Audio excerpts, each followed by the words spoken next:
खबर बे धड़क YouTube channel पर आप सभी दर्शकों का स्वागत है। सभी दर्शकों से आग्रह है कि सब्सक्राइब नहीं किया तो चैनल को सबसे पहले सब्सक्राइब करें, बेल आइकन दबाएं ताकि आपको खबर बे धड़क के द्वारा अपलोड की गई हर न्यूज से आप रूबरू हो सके।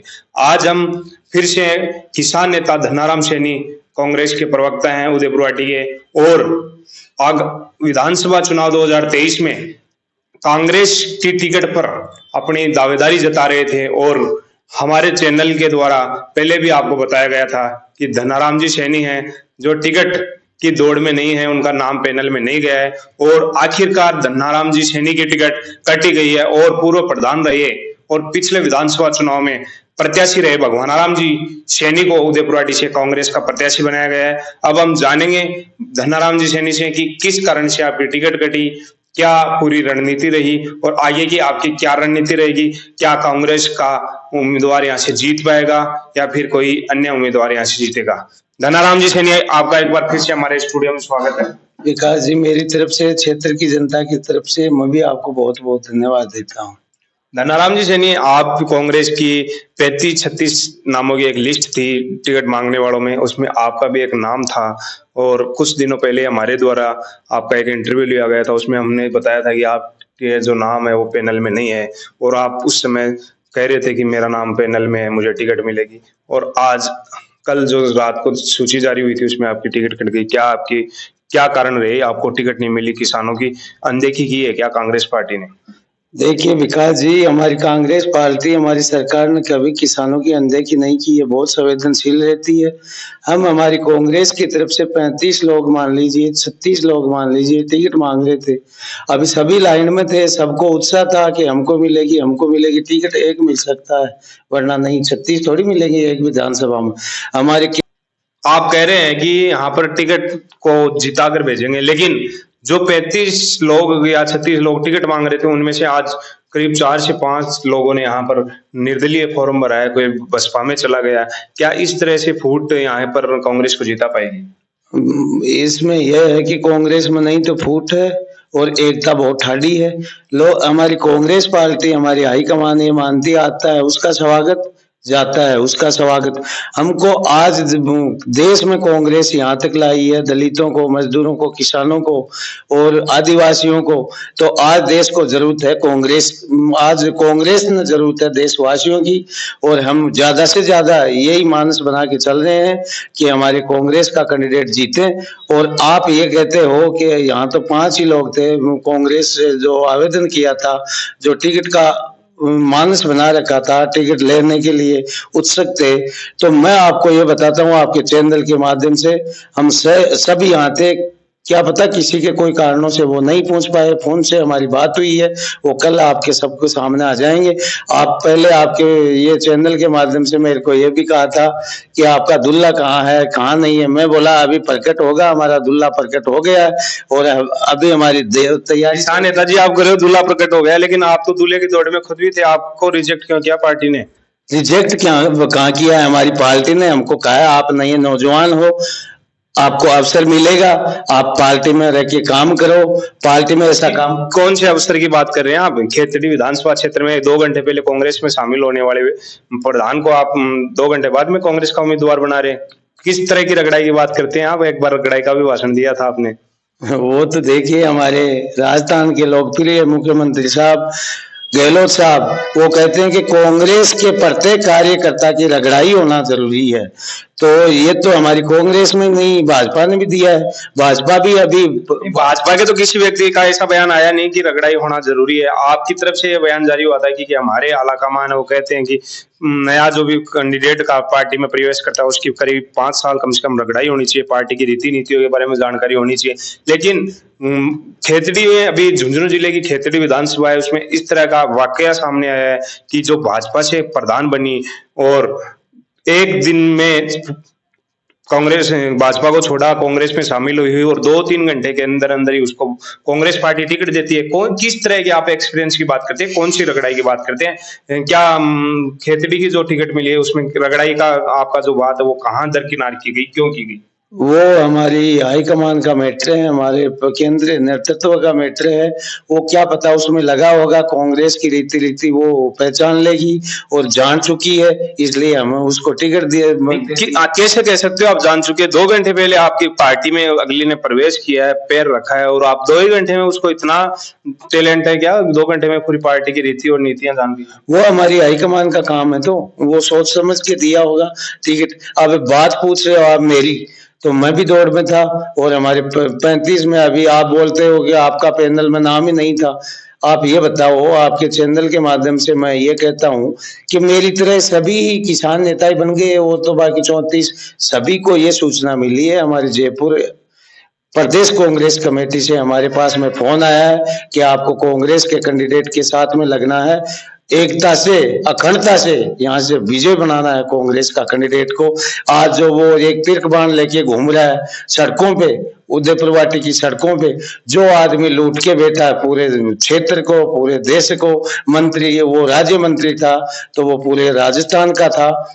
अब उसको ये पूछो, मैं गया था हमारे कांग्रेस के कैंडिडेट जो नॉमिनेशन कर रहे थे आज उसके साथ में, तो किसी बंदा मेरे को मिल गया। मैं बोला यार आप तो यहाँ हमारे क्षेत्र के नहीं लगते हो, आप कहाँ से आए हो? बोले भाई हम तो नागौर डीडवाना से आए हो। तो यार आज कैसे टाइम मिल गया बनाजी आपको? वो बनाजी था, तो बनाजी ने कहा भाई गुड्डा साहब आनंदपाल जी जब खत्म हुए थे, वो गैंगस्टर थे, उसके लिए वो राज्य मंत्री गुड्डा वहां विराजता है, तो यार हमें एक दिन भी नहीं आ सकते इनके लिए।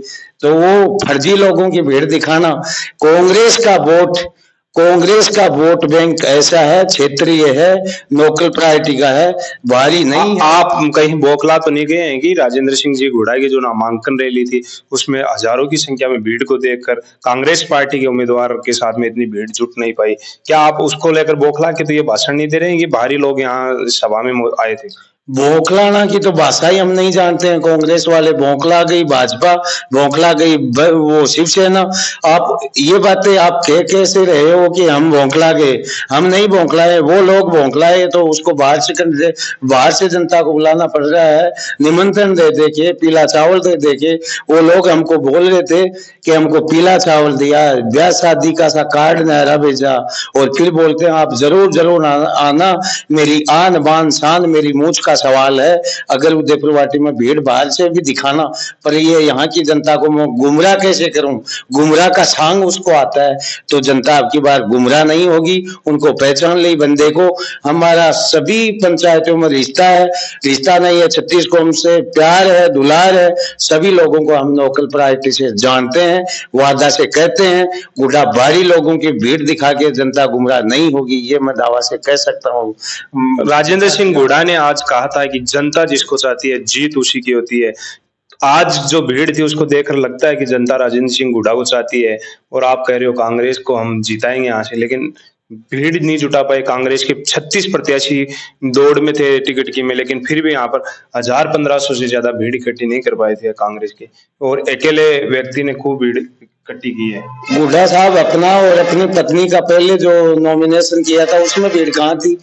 हमारे रात को टिकट मिली, आज हमारी भीड़ का कोई संकेत ही नहीं था।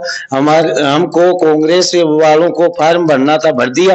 अब आपको भीड़ भी दिखाएंगे, जन से लाभ भी दिखाएंगे, रोड शो भी दिखाएंगे, सभी चीज दिखाएंगे, परंतु वो तो आज 1 महीना हो गया बीरबानी और मोटार दोनों घूम रहे हैं घर घर कि हमारा मेला में कहीं तो आओ। अठा की जनता सा नटगी, नागौर डीडवाना बांका रिश्ता ही, रिश्तेदारा ने बुलाया ही, करनी सेना के लोग ही आए हैं, राजस्थान के प्रत्येक कोने से वो बुला के।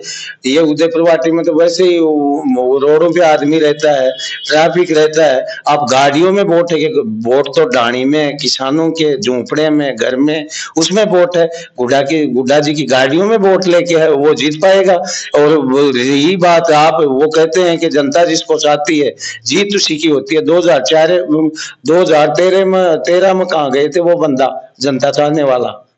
तब मुंह की खानी पड़ी थी, और वो ले मुंह आपका सा घोड़ा गांव में बैठ गया था। मैं पहले भी आपको कह चुका हूं और आज भी कह रहा हूं, अभी घोड़ा गांव में ही वो रहेगा और कहीं नहीं जाने वाला है। वो लाख जतन कर ले, ढोंगी सांगी वो सब अब जनता को लूट के बैठा है, गाड़ी वालों को वो तो पैसा दिया, बेचारा आएंगे पैसे से, आदमी गाड़ी बुला सकता है, जनता को नहीं। अभी ये क्षेत्र में एक फोटो सोशल मीडिया पर वायरल हो रही है जिसमें राजेंद्र सिंह जी घोड़ा पैसे हैं जो किसी व्यक्ति को दे रहे हैं चुनाव के दौरान, शिवसेना के झंडे भी उसमें दिखाई दे रहे हैं, उसको लेकर क्या कहें? वीडियो में देखूंगा, और हमारे जो भी चुनाव के इच्छुक थे, टिकट मांग रहे थे, और हमारे जो भी दल के और नेता और भी है दूसरी पार्टियों के, उनको लेके हम चुनाव आयोग में जाएंगे अगर हमारे संज्ञान में आता है ये बात, और मैं देखूंगा वीडियो, फिर उनमें हम चुनाव आयोग तक ये दौड़ लगाएंगे और हम सफल होंगे। वो पैसे नहीं मार सकता। आप कह रहे हैं कि राजेंद्र सिंह हुड्डा की आज की नामांकन रैली में बाहरी लोग ज्यादा थे, तो आप कितने अनुमानित लगा रहे हो कि कितने लोग बाहर से आए, कितनी गाड़ियां बाहर से आई? आप बता दीजिए, आप मीडिया वाले हो, आप कितना आकलन किया उसकी भीड़ का, कितना आदमी लगते हो, आपके बाहर का अंदर का सब गिन लीजिए, फिर मैं आपको मोस्टली बात बता देता हूँ। हमारा आकलन तो छोड़िए, आप 100% आकलन पे जाइए। 100% में से कितने परसेंट लोग बाहर के थे, कितने परसेंट अपने क्षेत्र के थे, ये बताइए। 15% क्षेत्र के थे और बाकी 95% बाहर के थे। नहीं, 15% कम करते हैं तो 85% बचते हैं। आपकी गणित कमजोर है किसान नेताजी। तो मैं ये बता रहा हूँ 15% तो इधर के थे और 85% वो 95% बाहर के थे, ये बता रहा हूँ। 95% कैसे रहे? तो 15 प्लस 95 तो 110 हो गए। मैं तो 100% में से पूछ रहा हूँ आपको। अच्छा, सॉरी फील करता हूँ। मैं आपको ये बता रहा हूँ कि 100% आपने पूछा है, तो मेरा कहने का मतलब यह है 15% उदयपुर वाटी क्षेत्र के लोग थे और 85% बाहर के लोग थे। आज जो नामांकन रैली थी, इस दौरान जो शिवसेना के यहाँ स्टेट कोऑर्डिनेटर हैं राजेंद्र सिंह हुड्डा, उनकी पत्नी ने भी निर्दलीय फॉर्म भरा है, और पिछले जो चुनाव थे 2018 के उसमें भी भरा था, जिसमें सबसे ज्यादा वोट राजेंद्र सिंह हुड्डा को मिले थे और सबसे कम वोट उनकी पत्नी धर्म पत्नी है निशा कंवर उनको मिले थे। इस चुनाव में फिर से वो दोनों की जोड़ी देखने को मिली है, लेकिन दोनों एक दूसरे का प्रचार नहीं कर रहे हैं। राजेंद्र सिंह हुड्डा का प्रचार उनकी धर्मपत्नी निशा कंवर करती दिखाई दे रही है, जबकि वो निर्दलीय प्रत्याशी के रूप में मैदान में है। वो क्या होता है, हम चुनाव लड़ते हैं, वो जानते हैं, आप भी जानते हो, आप पत्रकार महोदय, आप सब पहचानते हो। वो अपनी पत्नी का फार्म इसलिए भराता है एक एजेंट और बैठ जाए और फर्जी वो दाल रोटी सेक ले अपनी, वो सीखेगी नहीं अब की बार, उसका यही मैटर है। और वो एक पत्नी का फार्म भराना, नॉमिनेशन कराना, एक एजेंट और बढ़ा लेता है बूथ में। नहीं, आप कहते हो 2 एजेंट बैठा के यहाँ पर फर्जीवाड़ा होता है, तो क्या कांग्रेस पार्टी के एजेंट इसका विरोध नहीं करते, या आप इन सारे जो चीजें हैं उनको सहते हैं, या इन सबसे आप डरते हैं? अभी करेंगे, डर कहीं का है, लोकतंत्र है, स्वतंत्रता है, और हम बेडर और विश्वास के साथ में उनसे लड़ेंगे। डर कोई चीज का नहीं है, स्वतंत्रता है। बाबा साहब भीमराव अम्बेडकर ने जो संविधान बनाया है उनमें डर का कोई चीज नहीं है। और बाबा साहब ने ये कहा है कि कोई भी आदमी गद्दार हो, कोई भी आदमी लफंगा हो, कोई भी आदमी डोंगी हो, उनको लोकतंत्र में 5 साल का अवसर मिलता है। अगर वो डोंगी और आपकी नीतियों से बाज नहीं आता है, बटन दबाओ, उनका खात्मा हो जाएगा। नहीं, आप कह रहे हैं कि यहाँ पर जो ढोंगी है भ्रष्टाचारी है, लेकिन जनता का उन्हें आशीर्वाद मिलता रहता है, और वैसे ही लोग यहाँ पर बार बार में विधायक बन रहे हैं, तो जनता तो इनको ढोंगी मान नहीं रही, आप कांग्रेस वाले मान रहे हैं। 2013 के अंदर मान चुकी है ढोंगी। काट की बुजुर्गों ने कह चुका है कि काट की एबर चढ़ती है दोबर नहीं। अब काट की चढ़ गई। आपको मैं ये किस्सा बताऊं, पर वो लंबा चौड़ा आपके वो चैनल में आएगा नहीं। मैं ये बता रहा हूँ कि काट की एबर चढ़ती है दोबर नहीं। वो बुजुर्गों की कहनी है कि गुंडा लफंगाओं की 12 साल होती है, तो उनकी 12 साल है। 12 साल ये शासन कर चुके, 12 ऐसे कर चुके, 3 साल तो इस राज में ये कर चुके, और 2 बार एक बार उसके भाई बने थे, एक बार ये बन गए। 3 साल में आप कहोगे आपकी गणित कमजोर नहीं, आपको विवरण दूंगा बराबर। 2 साल कोरोना काल में बच गए, वो हो गई पूरी, और 3 साल इसके मोस्टली बचे थे, तो उसकी वो 12 साल हो गई। क्योंकि 2-3 साल तो ऐसे चलेगी, वो ऐसे मंत्री नहीं बना था ये। आप कोरोना काल की बात कर रहे हैं, तो यहाँ पर जो प्रदेश की जो आपकी सरकार है कांग्रेस की, वो कांग्रेस की सरकार सिर्फ कुर्सी के चक्कर में 5 साल खराब किए हैं। ये भाजपा ने कई बार आरोप लगाए हैं कि कुर्सी को बचाने के लिए होटलों में रही सरकार, पहले कोरोना के समय ये टाइम खराब हो गया था 2 वर्ष का, और आपकी सरकार के ऊपर आरोप लगे हैं बहुत कि ये जो अब अंतिम समय में आप जनता को बरगलाने के लिए, लुभाने के लिए जो रेवड़ियां बांट रहे हैं, इन सब रेवड़ियों के चक्कर में आम जनता आने वाली नहीं है और प्रदेश में भाजपा की सरकार बनने जा रही है। इस तरह का स्टेटमेंट है जो भाजपा के प्रत्याशी होते हैं और बड़े कद्दावर नेता होते हैं वो देते हैं। वो कद्दावर अपने हो गए, जो सांसद हैं बेचारे, उसको ये सरपंच एमएलए का चुनाव में उतार दे, उसको कद्दार कहते हो, कद्दावर कहते हो। और उसको ये पूछो कि आप ये कहते हो रेवाड़ी बांट दीजिए। हाल ही में केंद्र में सरकार है मोदी जी के पास, देश का सबसे झूठा प्रधानमंत्री, देश का संविधान को लौटने वाला प्रधानमंत्री आज है, तो बंटवाओ ना रेवाड़ी। उनके पास है ना खजाना, वो तो विश्व गुरु है, वो तो देश का गुरु है, और उसको तो लौट छापने की मशीन बांटो ना गरीब किसानों को रेवाड़ी। धन्नाराम जी, तो आपके पास भी तो 5 साल थे, आपने लास्ट के 6 महीने में रेवड़ियां क्यों बांटी? ये तो हम भी आपसे सवाल कर रहे हैं। आपने ये जो ये अन्न का किट है जो ये लास्ट में वितरित किया है, जो बिजली के बिल हैं वो यूनिट है वो भी लास्ट में दिया है, किसानों को यूनिट लास्ट में दिया है, ये आपने लास्ट में क्यों किया? क्यों शुरू में आते ही कर देते? और कई किसान कहते हैं आज तक आपका कर्जा माफ नहीं हुआ है। वो केंद्र के अधीन के बैंक आते हैं, केंद्र के अधीन। नहीं, आप जब सत्ता में आए थे तो ये तो कहानी था कि आपने केंद्र के अधीन आएंगे, एक बैंक उनका माफ करेंगे, एक स्टेट के अधीन आएंगे उनका माफ करेंगे। आपने कहा था कि 10 दिन में आपका कर्जा माफ हो जाएगा, लोन माफ हो जाएगा। फिर आप जनता को क्यों गुमराह करने में लगे हुए हैं? केकरोटी सोसाइटी के थे वो, हमारे महबूब नेता राहुल जी ने कहा था 10 दिन में करके दिखाया था। और आप कहते हो रेवाड़ी ये बांट दी है। रेवाड़ी इनकी चीफ मिनिस्टर थी, पूर्व मुख्यमंत्री वसुंधरा जी, जाति टाइम में ले लेते। अरे हमारा काम है देने का, और भाजपा वालों का है ऐसे लेने का। हम तो है देवता और वो है लेवता, वो तो देते हैं। मोदी जी कहता है बार बार, भाई और बहनों, देशवासियों की मन की बात नहीं, प्रधानमंत्री आज देश का मन की बात बोलता है। हमारे राहुल जी कभी देशवासियों को मन की बात बोला नहीं है, थूपी नहीं है। राहुल जी की मन की बात सुनेगा कौन? राहुल जी को इतनी बड़ी पोस्ट पे है नहीं है बार कि राहुल गांधी की मन की बात पूरा देश सुने। देखिए, आपको लगता होगा राहुल जी नहीं है, हमारे महबूब नेता है।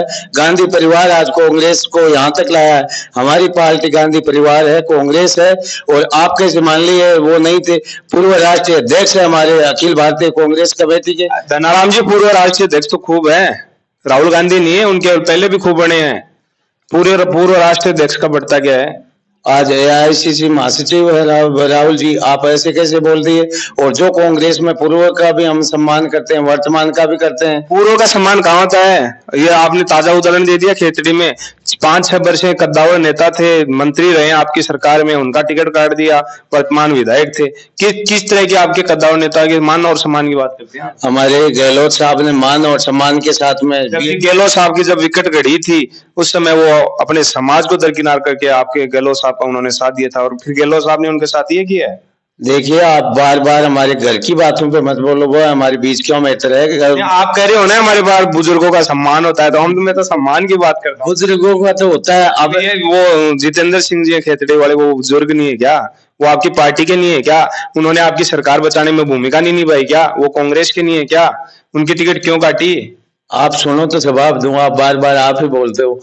इसलिए हमारे राजस्थान के लोकप्रिय मुख्यमंत्री जी ने आप सबको फोन करके कह दिए कि सरकार हमारी बनेगी, आपको राज्य मंत्री का दर्जा मिल जाएगा और सरकार में आपको ले लेंगे। टिकट एक होता है, 100 नहीं होती है। एक क्षेत्र में एक ही टिकट मिल सकता है, ज्यादा नहीं। और मैं आपको बार बार ये कहता हूँ कि राजस्थान में, फिर आप तो लोग आम जनता को बरगलाने की बात करने लगे हैं, किसी को राज्य मंत्री बनाते हैं, किसी को कैबिनेट मंत्री बनाते हैं। क्या रेवड़ियों की तरह आप लोगों को लुभावने वादे कर रहे हैं चुनाव के समय? रेवड़ियों के लिए तो आप मीडिया बंधु है, हमारी कांग्रेस के पक्ष में आइए, आपका सम्मान होगा। गहलोत जी ने आपको भी कुछ दिया है, मीडिया वालों को भी। आप जनता को भ्रमित मत कीजिए। आप देश के, आपको पता है मीडिया वालों को दिया, तो बताइए क्या दे दिया मीडिया वालों को? आप देश के जनता को जागरूक करने वाले लोग हो, देश की नीति रीति जानने वाले लोग हो। आज आप अपन लोग यहाँ तक बैठे हैं, मोदी जी बने प्रधानमंत्री, वसुंधरा जी बनी चीफ मिनिस्टर, ये कांग्रेस की देन है। लोकतंत्र जब तक कायम रहा आज तक, तो इसलिए वो प्रधानमंत्री और मुख्यमंत्री बन पाए हैं। आपके पक्ष की बात नहीं की जाए तब तो हम आपके विरोधी हो गए, और आपसे अच्छे अच्छे सवाल कर लें, आपकी बातें करें, सिर्फ आपकी बुराइयां ना करें, आपकी सरकार के खिलाफ क्वेश्चन नहीं करें, तब हम मीडिया वाले आपको अच्छे लगेंगे। बीजेपी की बात आपको नहीं दिखी? किसानों को दिल्ली बॉर्डर पे खून से छींटा गया, जो पाकिस्तान की सीमा पे तारबंदी होती है ऐसी लगाई गई, आपको दिख नहीं रहा था किसान के साथ में क्या हो रहा है? और हमारे गांधी ने हमारे राजस्थान नहीं, हम आपके गांधी ने क्या है क्या नहीं किया वो हमें मतलब नहीं है। किसानों ने जब अपनी आवाज सड़कों पर आकर उठाई तो क्या मीडिया ने उनकी खबरें प्रकाशित नहीं करी? क्या आपके गांधी ने सब कुछ कर दिया? आपके राहुल गांधी ने नहीं सब कुछ कर दिया? जो किसानों के विरोधी जो बिल था जिसका आप किसान विरोध कर रहे थे, क्या उस बिल में मीडिया वालों ने कवरेज ही नहीं किया? देखिए, अभी मैं सुनता हूँ वहाँ के मीडिया वालों के लिए, हमारे डोटासरा जी आज जोधपुर में बोले हैं, वीडियो देख लीजिए आप उसका। वो ऐसे बोले हैं डोटासरा साहब कि जो किसानों की असली नीति थी उसको मीडिया दिखा नहीं पाया। डोटासरा जी का मैं बता रहा हूँ, झूठ नहीं बोल रहा हूँ। तो किसान नेताजी हम भी कहते हैं मीडिया आपका और डोटासरा जी का मुखपत्र नहीं है। हम कब कहते हैं? आप तो देश का हो, देश का मान सम्मान स्वाभिमानी आदमी हो, इसलिए हम कहते थोड़ी हैं आप हमारे हो। आप सभी को सच्चाई को स्वीकार करो कि आज कांग्रेस में क्या है। कांग्रेस ये उदय प्रवाटी पहले क्या था, आज कहां तक पहुंचा है, ये कांग्रेस की। आपकी सरकार में उदय प्रवाटी के टुकड़े हो गए हैं। ये तो जनता का जन भावनाओं के, गहलोत जी क्या कहा, जिला बनेगी जनता की जन भावनाओं से टुकड़े नहीं हुए। उदय प्रवाटी की कोई जन भावना नहीं थी नीमका थाना जिला में जाने की, लेकिन आपकी सरकार ने जिले में भेज दिया। नहीं, हमारी सरकार तो जनता के लिए क्रांतिकारी ये काम किया। उदय प्रवाटी की जनता ने यहाँ पर आंदोलन भी किया था कि हमें झुंझुनू जिले में रखा जाए, लेकिन आपकी सरकार ने सुनी नहीं उदय प्रवाटी के लोगों की। आंदोलन करने वाला मैं भी हूँ और मैं आपको आपके चैनल के माध्यम से कह चुका था, हमें टिकट मिलेगी तो उदय प्रवाटी को जिला बनाऊंगा। अभी मैं हमको मिला नहीं है, आगामी कभी मिलेगी मौका जनता से। उदय प्रवाटी को जिला कहाँ से बनाओगे? कल ही निवर्तमान विधायक राजेंद्र सिंह हुड्डा का एक सोशल मीडिया पे बयान वायरल हो रहा था, उसमें कह रहे हैं कि उदय प्रवाटी को जिला बनाने के लिए 60 साल तक आंदोलन करना पड़ेगा या 60 साल तक इंतजार करना पड़ेगा। गुड्डा जी को ये पूछो, गुड्डा जी 60 साल में हम कहाँ रहेंगे, आप कहाँ रहोगे, आगे क्या सोचोगे, बीती हुई बता सकते हो? गुड्डा जी कहता, कोई भगवान थोड़ी कहता है। गुड्डा जी विधायक हैं, गुड्डा जी ने तो टुकड़े करवाए हैं। गुड्डा जी तो भोंकला गए, पागल हो गए। अब हमारे वो क्या बोले थे शांति धारीवाल जी के यूडीएच मंत्री, ये तो रिजेक्ट केस है, उसकी क्यों बातें करते हो आप हमारे सामने? रिजेक्ट केस है, पागल हो चुका है और हो जाएगा। राजेंद्र सिंह हुड्डा ने पहले भी कई बयान दिए हैं कि कांग्रेस की टिकट पिछले चुनाव में भी मैंने दिलाई थी और इस बार भी दोनों टिकट में दिलाऊंगा, लेकिन एक टिकट में तो उनकी चल नहीं पाई और दूसरी टिकट में उनकी चल गई। क्या प्रमाण है आपके पास हो कि उसकी चल गई? परमाणु प्रमाण तुमको आप वो खुद कहते हैं, राजेंद्र सिंह हुड्डा खुद कहते हैं कि मैंने ही दिलाई है टिकट। तो गुड्डा के बारे में तो मैं ये बता रहा हूँ कि गुड्डा जी शिवसेना की आपको किसान नेता दिला के लाया दिल्ली महाराष्ट्र से, मान लीजिए आप आपके चैनल के माध्यम से। क्या दिला के लाए हो आप महाराष्ट्र से? शिवसेना की टिकट मैंने दिलाई है गुड्डा जी। नहीं तो आप तो कांग्रेस के हो। हाँ, तो शिवसेना में कैसे संपर्क आपका? नहीं तो उसका कैसे संपर्क है कांग्रेस में? उनका तो कांग्रेस में ही संपर्क है, 5 साल मंत्री रहे हैं।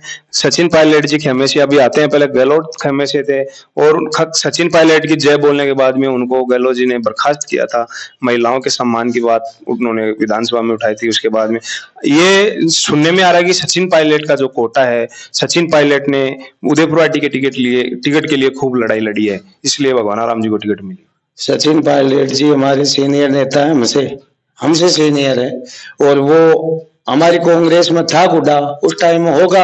आज हमसे दूर है, हमारा कोई लेना देना नहीं है। वो शिवसेना का है, हमारा पायलट साहब कांग्रेस का है और कांग्रेस का बढ़िया नेता है और भगवान करे आगे उनको भी बनाए रखिए। और पायलट साहब के नेतृत्व में हम काम कर चुके हैं, संगठन के वो पीसीसी प्रेसिडेंट थे।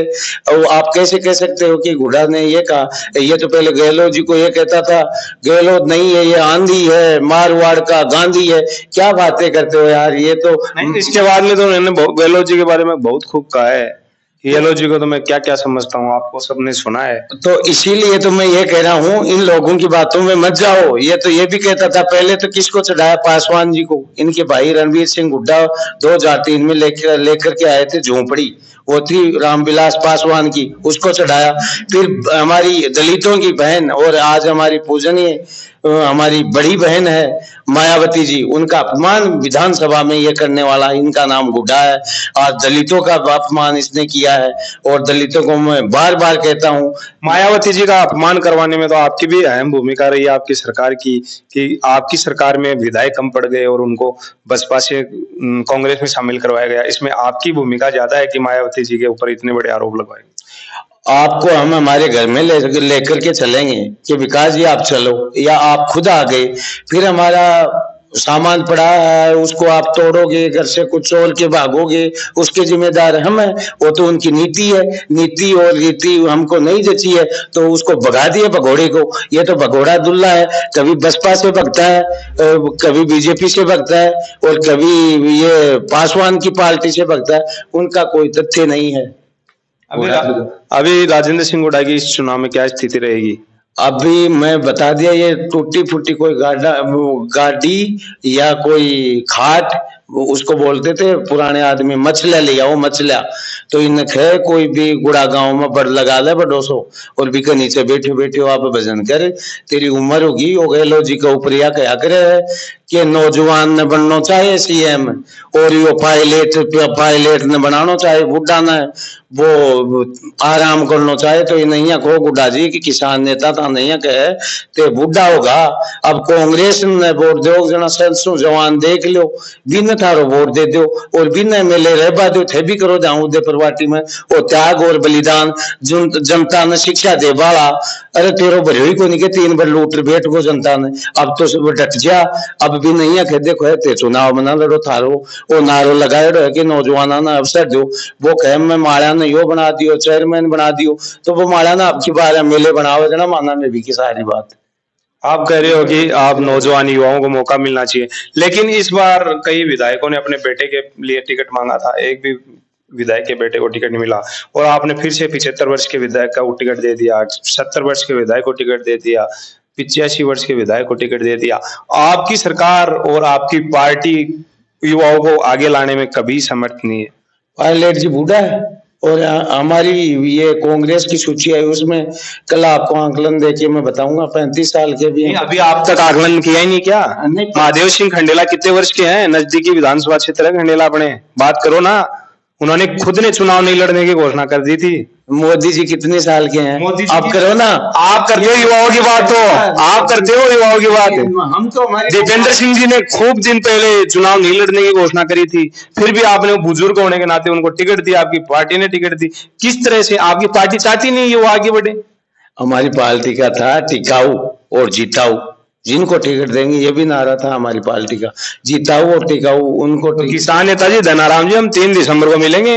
जिन जिन बुजुर्गों को आपने टिकट दिए क्या वो जिताऊ है क्या? युवा वहां से नहीं जीत सकते क्या? बुजुर्ग ज्यादा काम करते हैं क्या? हम आपको विकास जी 3 दिसंबर के बाद में राजस्थान में हमारी कांग्रेस की सरकार बनेगी, उसमें लेके चलेंगे। वो तो पता करेगा, जनता तय करेगी किसकी सरकार बनेगी, कांग्रेस की बनेगी, भाजपा की बनेगी, बसपा की बनेगी, आरएलपी की बनेगी, किसकी बनेगी? जनता पे विश्वास है, काम किया है दिल से, कांग्रेस सरकार फिर से। ये थे हमारे साथ में किसान नेता धनाराम जी सैनी और कांग्रेस नगर के प्रवक्ता। इन्होंने खूब बेबाकी से अपना पूरे एक एक बिंदु पे पूरा जानकारी दी है और कांग्रेस पार्टी की रीति और नीतियों को आम जन तक पहुंचाने का काम करते हैं। और इन्होंने विधानसभा चुनाव 2023 में एक बार फिर से कांग्रेस की सरकार प्रदेश में बनने की बात कही है। और किसान नेताजी पूरे इस इंटरव्यू में युवाओं की बात करते हैं, लेकिन ये आप सभी जानते हैं कांग्रेस की सरकार है जो युवाओं को ज्यादा तवज्जो नहीं देती है। पुराने जो चेहरे हैं, पुराने उम्रदराज विधायक हैं, उनको ही आगे बढ़ाने का काम करती है। उदयपुर से विकास योगी।